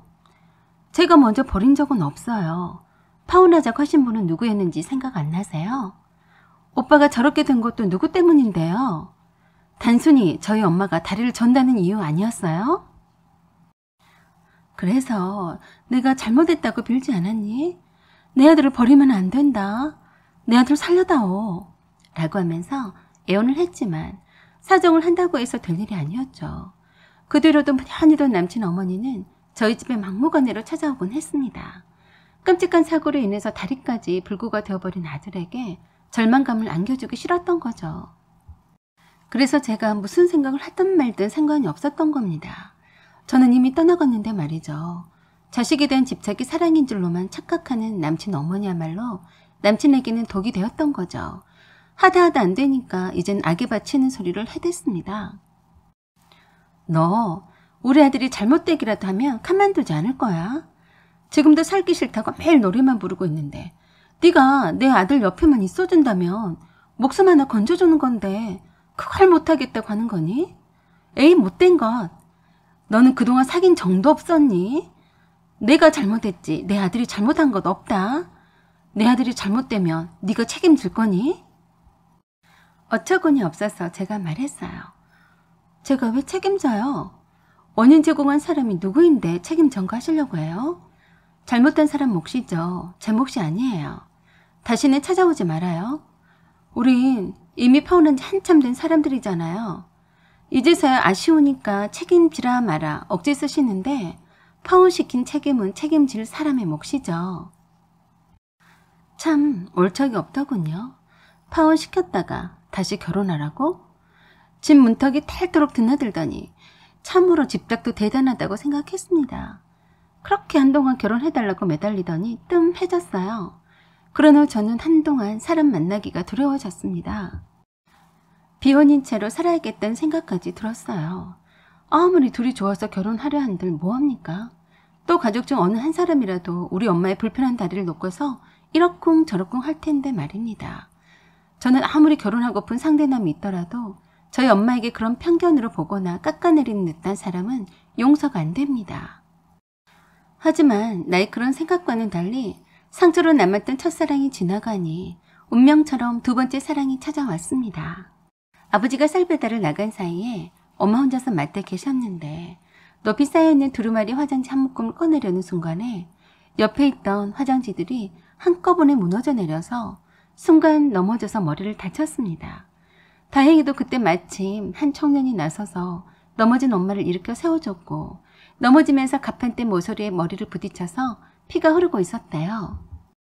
마트에 있던 다른 사람들의 도움을 받아서 바로 가까이 있는 병원에 엄마를 모시고 갔고 배달 갔던 아버지에게 급히 연락을 했답니다. 퇴근 후에 연락을 받고 병원에 갔었는데 엄마는 5바늘이나 꿰맬 정도로 피도 많이 났었고 뇌진탕 소견이 있어서 검사 중이라고 했어요. 엄마는 도와준 그 청년이 아니었으면 큰일 날 뻔했다고 하시면서 꼭 감사의 표시를 해달라고 했습니다. 진료 접수 카드에 적힌 그 사람의 이름과 연락처로 제가 연락을 했더니 그렇지 않아도 어찌 되었는지 궁금해서 잠깐 병원에 오겠다고 해서 만나게 되었어요. 근처에 있는 원룸에 사는 청년이었습니다. 괜찮으시냐고 하면서 그때 상황을 얘기하면서 누구라도 그렇게 했을 거라면서 겸손하게 말하더군요. 참 인상이 좋았고 따뜻한 사람이구나 라고 느꼈습니다. 세상에 이런 사람만 있다면 얼마나 좋은 세상이 될까 싶더군요. 그때부터 아버지는 자식처럼 그 청년을 대하셨습니다. 엄마는 다행히도 뇌에 큰 문제는 없어 보인다고 했습니다. 엄마는 혼자 살고 있다고 하는 그 청년에게 가끔씩 연락해서 김치나 반찬거리를 가져가라고 하시곤 하셨어요. 그리고 그 청년은 답례로 마트에 있는 물건들을 정리하는 것을 도와주고 가곤 했습니다. 그렇게 저와도 자연스럽게 얼굴을 자주 마주치게 되었고 묘한 감정이 싹 트더라고요. 우리 엄마와 아버지에게 예의 바르게 행동하는 것이나 말 한마디도 참 정감 있고 매력 있게 했습니다. 딸만 저 하나뿐인 부모님에게는 저런 아들 하나 있으면 얼마나 좋을까라고 하셨어요. 그러다가 저희 엄마 생신 기념으로 식당에서 밥을 한 끼 함께 먹게 되면서부터 자연스럽게 한 가족처럼 지내게 되었습니다. 그 사람의 이름은 정민혁이었고 혼자 살고 있는 민혁 씨를 저희 가족이 잘 챙겨주고 가까이 지낸다는 말에 민혁 씨의 부모님이 마트에 찾아오셨다고 하더라고요. 민혁 씨를 통해서 저희 엄마가 불편한 다리 때문에 인연이 되어서 만나게 된 걸 익히 들어서 알고 있던 터라서 저희의 결혼은 일사천리로 진행이 되었어요. 민혁 씨의 성품만큼이나 부모님도 참 선량하신 분들이셨습니다. 비용까지 생각했던 제가 다시 새로운 사랑을 만나서 결혼까지 하게 된 것이죠. 상견례에서 그러시더군요. 따님이 얼마나 효녀인지 제가 제 아들한테 들어서 잘 알고 있어요. 몸이 불편하신데도 참 잘 키우셨네요. 우리 민혁이를 아들처럼 따뜻하게 잘 대해주셨다길래 얼마나 마음씨 좋은 분들인지 알겠습니다. 저도 며느리기보다는 제 딸이라 여기겠습니다. 저희 부모님은 그 말씀에 얼마나 감사했는지 모릅니다. 양가가 두 자식을 공유하는 느낌이랄까요? 저희 부모님은 없던 아들이 한 명 생긴 거였고 민혁 씨의 부모님은 딸이 한 명 생긴 거라고 좋아하셨어요. 민혁 씨는 외동아들이었고 저 역시 외동딸이어서 저와 민혁 씨는 나중에 양 부모님을 함께 모시고 살자고 약속했습니다. 드디어 기다리던 설레는 결혼식 당일날이었어요. 코로나 때문에 멀지 않은 곳에 사는 친척분들과 친한 친구들만 초대해서 간소하게 할 예정이었습니다. 식사하지 않고 축의금만 주시고 가신 분들도 계실 것 같아서 답례품을 여러 종류로 성의껏 준비했습니다. 그날은 모두 다 신부만 제외하고는 마스크를 쓰고 있었고 신부 대기실에서는 친한 친구들과 사진도 찍고 오시는 친척분들과 인사를 하고 있었습니다. 이런 신부의 모습을 멀찌감치 해서 서서 지켜보던 한 청년이 조금 한산해진 틈을 타서 신부인 저에게 다가왔습니다. 그는 목발을 짚고 있어서 유독 눈에 띄었습니다. 목발을 짚고 편하게 걷지는 못했지만 분명 걸어왔습니다. 마스크를 썼지만 바로 알아봤어요. 전 남친이었어요. 결혼 축하한다. 이건 축의금이야. 라고 하면서 정성껏 포장된 얇고 자그마한 상자를 건네고 바로 돌아서서 갔습니다. 저는 순간 너무 놀라서 돌아서서 가는 모습을 잠깐 보기만 했어요. 한쪽 다리가 불구라고 했는데 그는 분명히 목발을 짚긴 했지만 걷고 있었습니다. 저도 모르게 그의 다리만 유심히 쳐다봤어요. 그것이 그를 본 마지막이었습니다. 결혼을 마친 후 신혼여행지로 가는 도중에 제일 먼저 그가 건네준 상자를 열어봤습니다. 거기에는 편지와 적지 않은 축의금이 들어있었습니다. 그 편지에는 다음과 같은 글이 있었어요. 결혼을 진심으로 축하한다. 민혁이 형은 내 선배이기도 하는데 참 좋은 사람이다. 네가 민혁이 형과 결혼하게 되어서 참 다행이고 불쑥 나타나서 미안하다. 하지만 웨딩드레스 입은 행복한 모습을 마지막으로 꼭 한번 보고 싶었고 내가 절망하지 않고 재활훈련을 열심히 해서 걷는 모습도 보여주고 싶었다. 엄마가 나 때문에 너를 힘들게 하고 엄마도 힘들어하는 것을 보면서 정신 차렸다. 항상 행복하게 잘 살기를 바래. 담백하게 써져 있는 글이지만 결혼까지 생각했었던 전 남친이 전혀 뜻밖의 일로 마지막 인사도 없이 헤어지게 되어서 충격을 받아서 상처를 받고 많이 힘들었겠구나 라는 생각이 들었습니다. 다행히도 아직까지 불구인 채로 어두운 방구석에서 헤어나오지 못하면 어쩌나 싶었는데 당당히 걸어서 세상 밖으로 나왔다니 마음이 한결 가볍더군요. 저는 남편인 민혁 씨에게 준석 씨가 신부 대기실로 찾아왔던 것과 편지글을 보여주었어요. 남편은 이미 결혼까지 갈 뻔한 전남친에 대해서 알고 있었지만 이름까지는 몰랐어요. 남편은 고개를 끄덕이며 친한 후배는 아니지만 정민혁이라는 친구는 들어본 것 같다고 했습니다. 그러면서 그 친구가 걸을 수 있게 되어서 천만다행이다라고 하면서 언젠가 준석 씨가 결혼을 하게 된다면 함께 가자고 했습니다. 준석 씨가 했던 축의금보다 더 많이 보태서 축하해 주자고 했습니다. 그래서 제가 남편에게 말했습니다.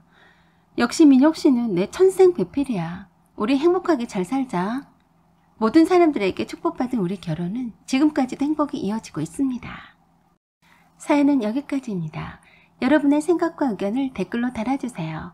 구독과 좋아요 그리고 알림 설정 부탁드립니다. 여기까지 시청해주셔서 감사드립니다. 행복하세요. 안녕하세요. 오만사입니다. 오늘의 사연 바로 시작하겠습니다. 어디서부터 이 얘기를 꺼내야 할까요? 수십 년은 제가 아주 어렸을 때부터 거슬러 내려가겠습니다. 저희 집은 매우 가난했어요. 딸 넷에 남동생인 아들 하나, 그리고 말단 공무원이셨던 아버지와 살림만 하셨던 어머니가 계셨죠. 그때는 어렸을 때라서 그렇게 가난했었는지는 모르고 살았습니다. 가난한 집이었지만 보수적인 아버지 성격 탓에 딸만 넷을 낳고도 제 남동생을 낳으셨어요. 지금 생각하면 왜 그렇게 어려운 형편에 아들을 낳으려고 그 고생을 마다하지 않으셨는지 이해가 되지 않습니다. 방 2칸짜리 마당도 좁은 작은 집이었는데 경사진 곳에 지어진 집이라서 골목보다 지대가 낮아서 비가 많이 오거나 하는 날이면 집으로 물이 닥치기 일쑤였습니다. 그럴 때마다 엄마는 밤새 잠도 자지 못하고 모래주머니로 대문 틈 사이로 들이치는 물을 막아내느라 꽃방 날을 세우곤 하셨죠. 제가 본 어렸을 적의 기억은 엄마는 하루 종일 집안일에 치여 사셨다는 거예요. 연탄불에 밥하고 휘발유 골로에 국도 끓이고 새수물을 데워서 마당에 붙어있는 비좁은 욕실 겸 수도꼭지가 있는 창고로 데워진 물이 담긴 통을 날라다 주어야 했습니다. 요즘같이 추운 날이면 온 식구들이 욕실 대용으로 사용했던 창고에 있는 물이 얼어붙을 정도여서 비좁은 부엌에서 세수하고 씻기도 했고 저는 늘 부엌에 빨간 다라이를 놓고 목욕했던 기억이 납니다. 그래서 엄마는 늘 좀 더 큰 집으로 이사가기를 원하셨어요. 박봉이었던 아버지 월급으로도 아끼고 저축하며 살고 있었던 때였습니다. 어느 날 아버지가 제 나이 또래의 남자아이를 데리고 왔어요. 엄마는 굉장히 그 아이를 반겨주셨죠. 그 남자아이는 재혼한 고모의 의붓 아들이었습니다. 잘 살던 고모가 사업이 잘 되지 않아서 잠깐 동안만 할머니한테 맡겨놓고 갔었는데 할머니가 몸이 불편하셔서 아버지가 데리고 왔습니다. 그렇지 않아도 좁은 집에 식구가 하나 더 넣는 셈이었죠. 그 남자아이의 이름은 김민중이었어요. 엄마와 아버지는 민중이를 반갑게 맞이해줬고 저한테도 또래니까 친하게 잘 지내라고 했습니다. 하지만 저는 엄청 싫었어요. 사실 저는 언니들한테 사랑을 듬뿍 받으며 잘 지내고 있었지만 아버지와 엄마는 온통 제 남동생에게만 일방적인 사랑을 주셨거든요. 물론 엄마와 아버지가 저를 소홀히 대하거나 하진 않으셨어요. 아버지는 제가 복동이라서 엄마가 남동생을 낳았다고 더 이뻐하신 편이었죠. 하지만 특별히 귀히 대하는 제 남동생에겐 비할 바가 못 되었어요. 그래도 바라고 바랐던 남동생이라서 온 식구들이 떠받들고 살았었죠. 참 애매한 위치에 있었던 저에게 또 다른 남자아이가 나타나서 가족들의 관심을 받고 있으니 정말 싫었습니다. 그 애는 성격도 좋아서 금방 적응해서 마치 자기 집처럼 그 좁은 집에서 뛰어다니고 하는 그런 모습도 싫었어요. 언니들도 민중이한테 누나처럼 잘해주고 엄마도 그렇고 아버지도 그렇고 제가 약간 소외된 느낌이 들었거든요. 그래서 제가 정말 미워했어요. 저는 원래 순한 성격이었는데 민중이한테만큼은 심하게 굴었어요. 얄미워서 꼬집기도 많이도 꼬집었어요. 엄마가 민중이에게 맛있는 반찬을 주면 홀겨보면서 째려보곤 했었는데 그럴 때마다 내 눈치를 살살 보던 민중이가 때론 불쌍해 보이기도 했지만 그래도 정말 밉더군요. 그런 저를 언니들이 야단도 많이 치고 엄마도 저를 타이르곤 하셨습니다. 그럴수록 불쌍하다며 민중이를 더 감싸셨어요. 그럴 때마다 저는 민중이에게 너네 집에 빨리 가버리라고 소리 지르곤 했었죠. 그때는 어린 마음에도 제 눈치만 보는 민중이가 불쌍해 보여서 그러면 안 된다고 생각을 했었는데도 잘 제어가 되지 않았습니다. 그런 나를 꾸짖는 언니들이나 엄마가 싫었고 정말 내가 나쁜 애였구나 라는 생각에 약간 혼란스러운 감정이었어요. 엄마 말처럼 부모를 떠나와서 혼자 많이 주눅이 들어있는 민중이한테 제가 친구처럼 잘 해줘야 하는데 그러면 안 되는 거라고 하는 말은 그 어린 나이에도 다 이해를 했습니다. 그러면서도 그게 뜻대로 되지 않더군요. 아마도 지금 생각해보니 하루 종일 집안일만 하시는 엄마의 사랑을 남동생에게 뺏겼었는데 민중이가 와서 엄마와 언니들의 사랑을 받는 것에 굉장히 질투가 났었던 것 같습니다. 그 이로 나중에 민중이가 떠난 뒤에도 오래도록 양심의 가책이 왔습니다. 잠깐 동안만 있겠다던 민중이는 국민학교에 들어갈 나이가 되어서야 저희 집을 떠나서 자기 아버지한테로 갔습니다. 그렇게 밉고 구박했던 민중이가 막상 간다고 하니까 마음이 좋은 것만은 아니었어요. 아버지 따라서 가려던 민중이가 저희 엄마 품에 달려와서 울었어요. 그런 모습을 보던 저도 민중이가 이제 한 식구처럼 정이 들만 했었는데 가버리니까 섭섭했습니다. 매일처럼 못되게 굴고 함부로 했던 제가 미안했어요. 그 어린 나이에도 민중이에게 미안했었다고 말하고 싶었지만 어떻게 말해야 할지 몰랐습니다. 민중이는 저를 한 번도 쳐다보지도 않고 그냥 가버렸죠. 엄마 아빠도 없이 눈치만 보는 불쌍한 애를 난 왜 그렇게 못되게 굴었을까 하고 자책을 하곤 했어요. 나중에 알게 된 사실이었지만 고모는 민중이 아버지와 또 이혼을 한 상태였다고 하더군요. 고모는 민중이를 이혼과 동시에 민중이 아버지에게 보내버리려고 했는데 엄마가 마다하셨대요. 민중이 아버지가 사업이 완전 망해버려서 민중이를 데려가서 잘 보살필 형편이 못 되는 것 같아서 더 데리고 있겠다고 했었다는군요. 민중이 생모도 아주 어린 나이에 헤어져서 연락이 끊겼던 터라서 그런 민중이를 엄마가 많이 불쌍해 하셨어요. 그래서 민중이 아버지에게 나중에라도 민중이가 엄마한테 오고 싶어하면 언제든지 민중이 데리고 놀러 오라고 했답니다.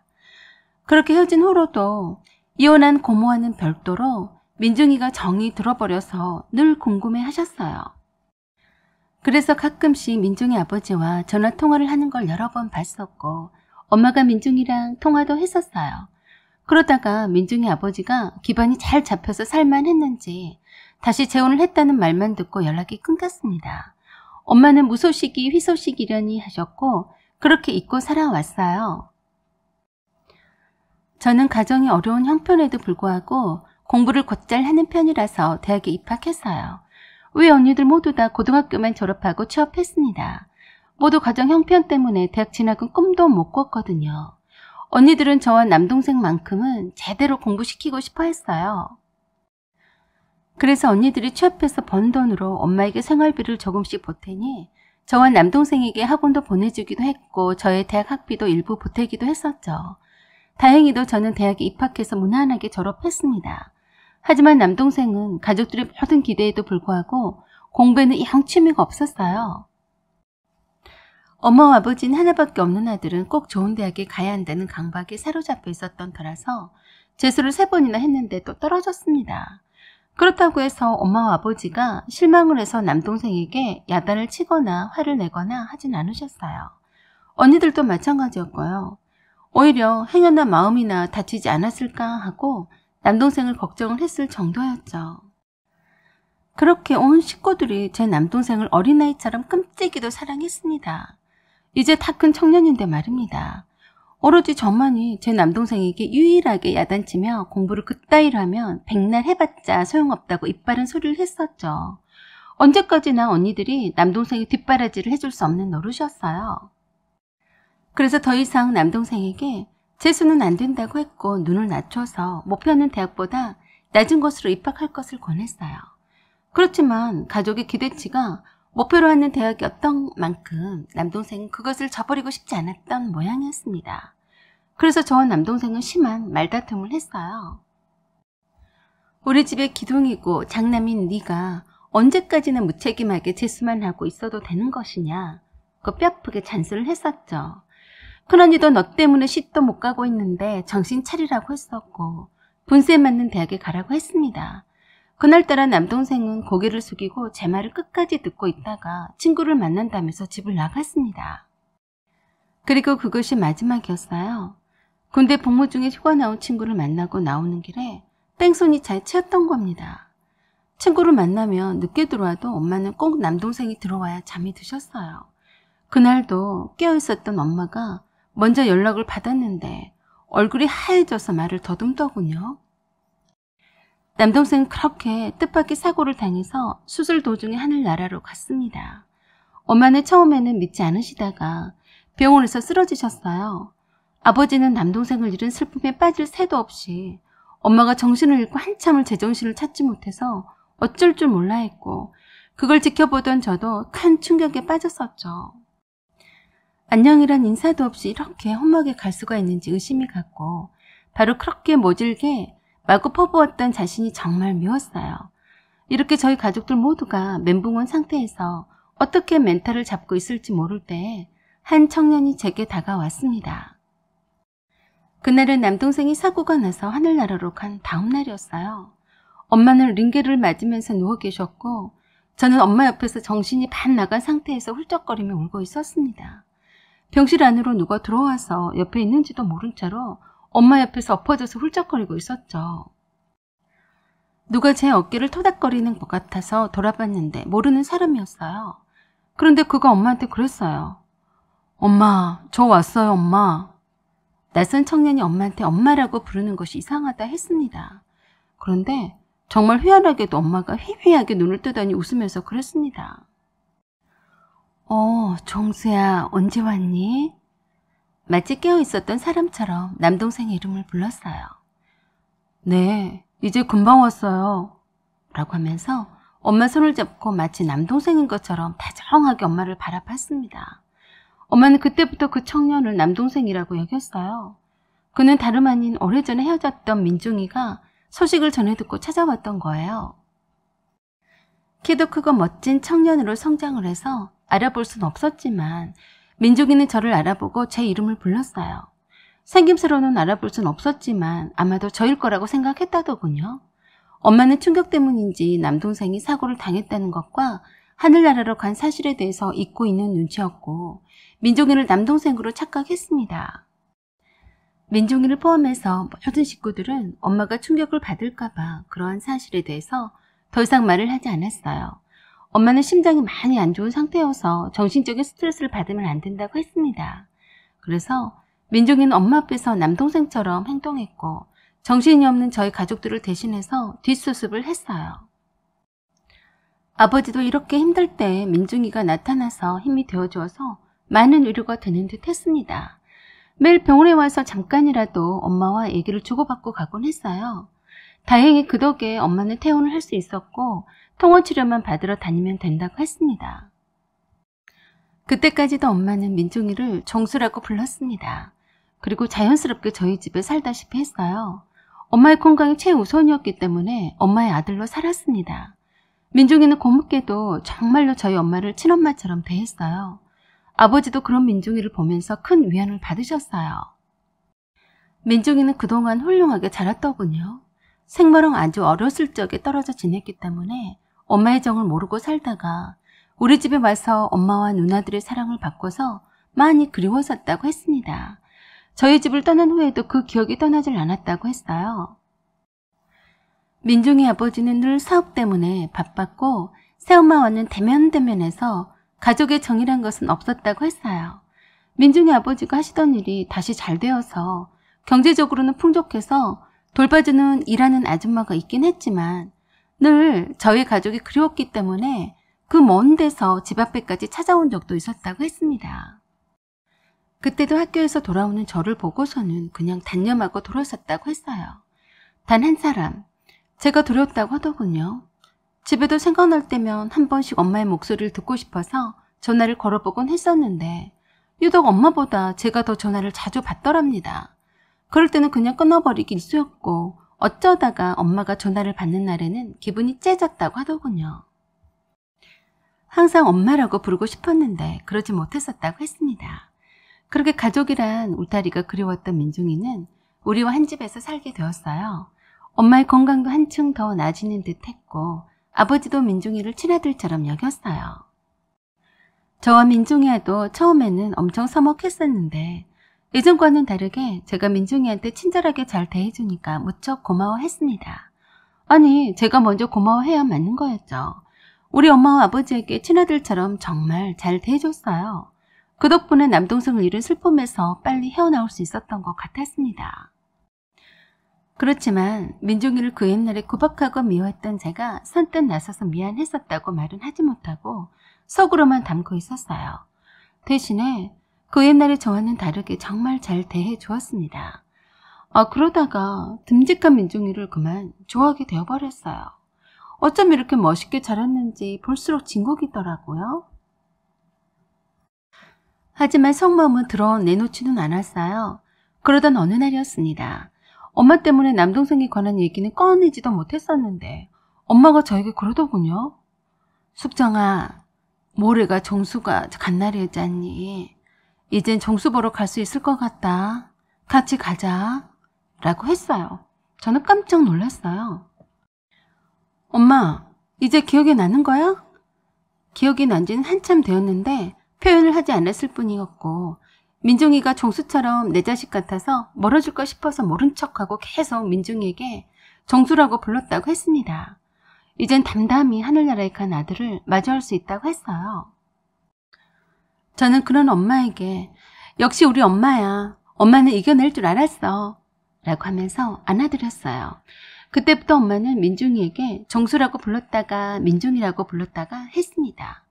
엄마가 기억이 돌아오고 안정이 되어서 참 기뻤고 이게 모두 다 민중이 덕분이라고 생각해서 더욱 고마웠어요.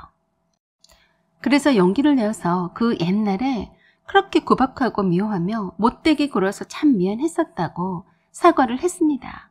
그러자 그렇게 말을 해줘서 고맙다고 하면서 드디어 마음을 터놓고 서로 말을 할 수가 있어서 참 좋다고 하더군요. 그런 후에 우리는 친구처럼 친하게 지내다가 연인 사이가 되었습니다. 그리고 모두의 축복 속에 결혼을 앞두고 있습니다. 민중이는 결혼 후에도 우리 엄마와 아버지를 모시고 함께 살자고 하더군요. 민중이 아버지는 새어머니랑 잘 살고 계시니 신경 안 써도 된다고 그러더라고요. 그렇게 민중이는 우리 부모님의 아들로서 사위로서 역할을 다하면서 살고 싶어 했습니다. 전생에 무슨 이런 깊은 인연이 있지 않고서야 민중이가 우리 집에 오게 되었을까 싶었습니다. 그토록 미워하고 구박했던 그 천덕꾸러기 같던 남자아이가 저와 결혼할 사람이었다니 참 인연이란 것이 묘하다는 생각이 듭니다. 여러분, 우리의 결혼을 축복해 주세요. 사연은 여기까지입니다. 여러분의 생각과 의견을 말씀해 주세요. 구독과 좋아요 그리고 알림 설정 부탁드려요. 여기까지 시청해 주셔서 감사드립니다.